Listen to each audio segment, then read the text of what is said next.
And now for some analysis on this, Latin America analyst Javier Farje joins me live from London. Javier, good to see you. So, is this Donald Trump laying the groundwork for a possible U.S. invasion of Venezuela? The problem is that for him to invade Venezuela, he would need approval from Congress. And there are congressmen in Capitol Hill, both from the Republican and the Democrat Party, who are not very happy with this possibility because it would be very messy. We mustn't forget that so far as we know, the armed forces are well behind President Maduro.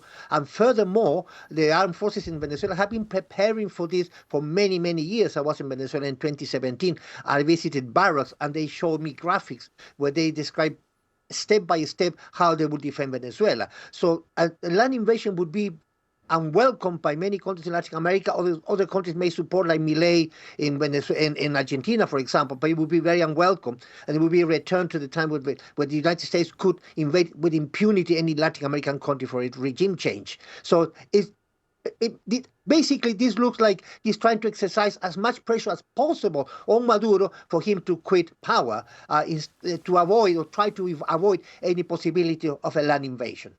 Javier, if these measures were not announced to justify a ground invasion of Venezuela, then what's the point of introducing these measures? I mean, sanctions were already in place on Venezuela. Well, yes, that's a good question because obviously oil is the main export of Venezuela. Venezuela depends on the export of oil for 95% of its income in hard currency. So it's hitting to the very heart of the Venezuelan economy, although other boats, other tankers are still operating, especially those who go to and for China and Russia. And don't forget that Chevron, the American company, has authorized authorized tankers that go to the United States. They have 25% of concessions for the exploitation of Venezuelan oil.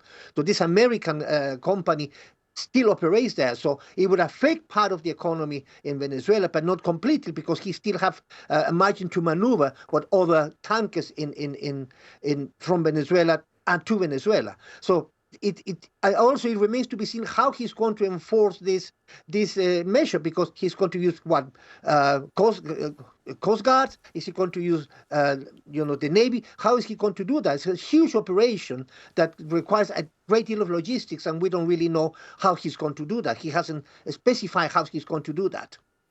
Right, and the Venezuelan president, Nicolas Maduro, has already rejected the claims made by President Donald Trump, calling them irrational. So it seems to be Nicolas Maduro is going to stay in power, and the U.S. does not want him to stay in power. So I wonder whether or not you see there's any possibility of any sort of reconciliation between the two leaders at this point. Because Donald Trump, as we know, he loves diplomacy in that sense. Well, that's a very good question. Trump and Maduro had a conversation back in November. We don't really know what the content of that conversation was. So in that respect, it would be interesting to know what did Trump say to Maduro and the other way around. So we don't really know that. Secondly, the only possibility is that Maduro decides to relinquish power for some safe passage to some other country. The other possibility is that he stays in power. So we don't really know how far Trump will go to force Maduro out of power. So in that respect, it's very difficult to know how this is going to happen. We mustn't forget as well, the armed forces in Venezuela are part of the Chavista project, part of the political system in Venezuela. It's the most politicized army in Latin America, which means that they are not only the army, but also are political, like a political party within Venezuela. Without the support of the armed forces, Maduro would fall. And so far, we know that the armed forces are still well behind him. In that respect, he still has some margin to maneuver, but we don't really know how far Trump will go and how far Maduro will concede or make some concessions to solve the situation.